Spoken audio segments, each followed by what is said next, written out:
the operator said, "Are you following him?" And I said, "Yes." They said, "We don't need you to do that." And I said, "Okay." And I walked through to the other end of the street to give him the address. And as I was doing that, I said, "He's not here anymore, he's gone." And they said, "You don't see him?" And I said, "No, he's gone." And they said, "Do you still want us?" And by this time I'd gone to Retrieve You Circle. And they said, "Do you still want us to send a police officer out?" And I said, "Yes." And they said, "Well, where do you want the officer to meet you at?" And I said, "Just tell them to go to the clubhouse, make a left."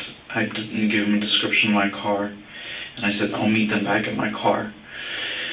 So I walked through again, and as I was about halfway through, he appeared out of nowhere.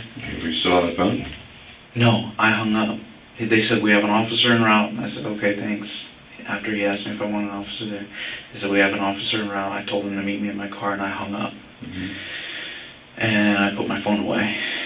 And when I got about halfway to my car from the street, again, behind the houses in a dark area, I heard him say, "You got a problem?" And I turned around and I saw him, and I went to go for my phone and and call 911 instead of non-emergency this time. But I guess I didn't have my phone in the pocket that I thought I had it in. I had it in my jacket pocket, and I reached for my pocket, and I was looking for my phone, and he just punched me in the nose. And I fell backwards to the side. Somehow I ended up on my back. He ended up on top of me, and he just kept punching my face and my head, and I was screaming for help. And he told me, "Shut the fuck up," and I kept yelling for help. And I got a little bit of leverage, and I started to sit up, and then he took my head and slammed it into the concrete several times, and each time I felt like my head was going to explode more than the last. I felt like I was going to lose consciousness, and I started screaming for help, and he covered my nose with one hand and my mouth with the other one, and he told me, "Shut the f*** up," and I couldn't breathe. I was suffocating, and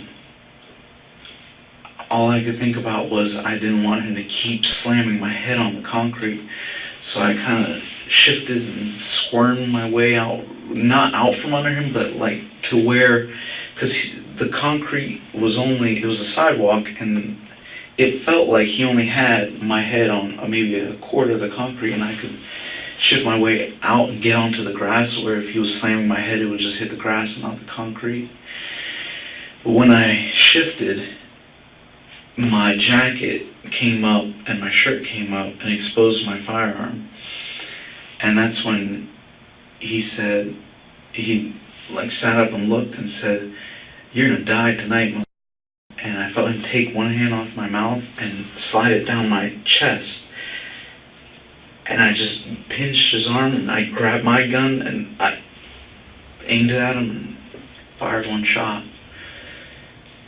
He kind of sat back and said, "You got me," or you got me, you got it, something like that. And I thought he was saying that he heard the shot and that he was giving up. So I pushed him off me, and I don't remember if I pushed him off me or I pushed him back. Either way, I ended up on top of him, straddling him. He was up face down.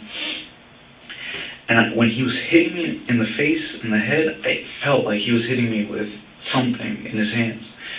So I thought he had a weapon, and I grabbed his hands and I pushed them away from his body. And I said, "Stop." I said, "Stop, just don't move." And he was saying something like and cursing. I said, "Stop, don't move." And then somebody came, and they had a flashlight, and I thought it was a cop, and I said, I still had my gun in my hand as I was holding his hand out. And I said, "Are you a cop?" And he said, "No." And he said, "I'll call them." And I said, "I don't need you to call them. I already called them. They're on their way. I need you to help me restrain this guy." And he said, like, I'm calling the police, I'm already on the phone with them. And I got up off of him because he stopped struggling. And I thought he just, like, stopped struggling. And then I holstered my weapon. I saw another flashlight. And I said, are you the police? Because I had blood all over my face and my eyes. And the flashlight, it was dark where I was, so the flashlight was really bright. And I said, are you the police? And he said, who shot him? And I said, I did.